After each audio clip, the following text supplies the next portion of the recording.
सरसकट ओला दुष्काळ जाहीर करा अशी मागणी मनसे अध्यक्ष राज ठाकरेंनी केली आहे। मुख्यमंत्री देवेंद्र फडणवीसांना राज ठाकरेंनी एक पत्र लिहिलंय। महाराष्ट्रातील पूरस्थितीबाबत मुख्यमंत्र्यांना पत्र लिहिलंय आणि जाहिरातबाजीपासून दूर जाऊन भरीव मदत करा अशी मागणी राज ठाकरेंनी मुख्यमंत्र्यांकडे केली आहे। राज्यात अतिवृष्टीमुळे शेतकरी हतबल झालेले आहे, शेतकरी खचलेला आहे। त्या पार्श्वभूमीवर राज ठाकरेंचं मुख्यमंत्र्यांकडे ही मागणी आहे।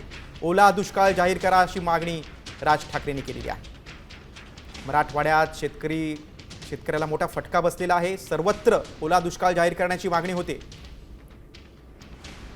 आपण अधिक माहिती घेऊया, आमचे प्रतिनिधी सूरज मसूरकर आपल्या सोबत आहेत। सूरज, खरं तर ही मागणी अगदी गावागावातून होते ज्यांना पावसाचा फटका बसलाय। आता राज ठाकरेंनी एक पत्र लिहिलंय मुख्यमंत्र्यांना, अधिक काय माहिती?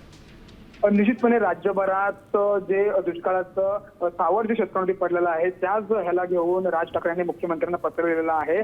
कोणतेही निकष न लावता सरसकट शेतकऱ्यांना मदत करा आणि 7 ते 8 हजार इतक्यात तुटपुंजा नुकसान भरपाईने काही होणार नाही, तर एकरी किमान 30,000 रुपये नुकसान भरपाई द्यावी अशी मागणी जी आहे ती राज ठाकरे यांनी केलेली आहे। एवढंच नव्हे तर गेल्या काही वर्षभरात उधळपट्टीमुळे सरकार जे आहे जे कुठेतरी अडचणीमध्ये आलेलं आहे, कर्ज डोंगर सरकारवर झालेला आहे, त्यामुळे कुठेतरी आता हात आकडता न घ्यावा, सरसकट मदत द्यावी अशी जी आहे ती राज ठाकरेंनी मागणी केलेली आहे। आणि इतकंच नव्हे, महत्वाचं म्हणजे जाहिरातबाजीवरून जे आहे ते खूप राजकारण तापलं होतं आणि त्यावरून देखील राज ठाकरे यांनी सरकारला जो आहे तो टोला लगावलेला आहे। जाहिरातबाजीच्या मोहात न पडता सरकारने जी आहे ती या शेतकऱ्यांना मदत करावी, सरसकट जी मदत आहे ती करावी, कोणतेही निकष सरकारला शेतकऱ्यांना लावू नये, एकरी किमान 30,000 रुपये नुकसान भरपाई जी आहे ती द्यावी। आणि सगळ्यात महत्वाचं म्हणजे यानंतर शेतकऱ्याला आपली पट्टी पुन्हा बसवण्यासाठी नक्की सूरज, आणि आता सरकार काय प्रतिसाद देते ते बघणं खूप महत्त्वाचं आहे।